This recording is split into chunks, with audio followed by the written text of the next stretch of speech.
Pressure కుక్కర్లో కేవలం 2 whistles వేయించుకుంటే చాలు అద్దిరిపోయే గోంగూర పచ్చడి కేవలం 20 నిమిషాల్లో రెడీ చేసేయచ్చు.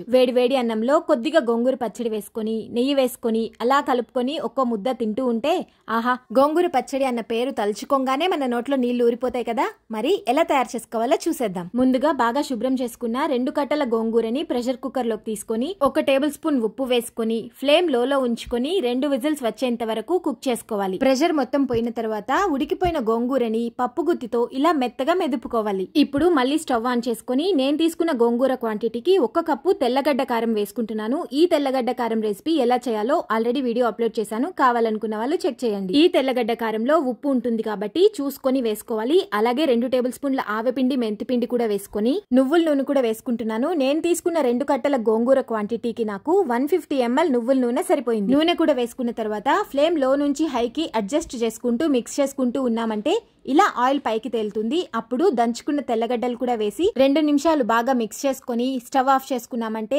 టేస్టీగా చిటికలో గోంగూర పచ్చడి రెడీ అయిపోతుంది. ఇది 1 మంత్ పాటు నిల్వ ఉంటుంది. ఎక్కువ రోజులు నిల్వ ఉండాలంటే ఆయిల్ ఎక్కువ వేసుకోవాలి లేదా ఫ్రిడ్జ్ లో పెట్టుకోవాలి. ఖచ్చితంగా ట్రై చేసి చూడండి. Thank you.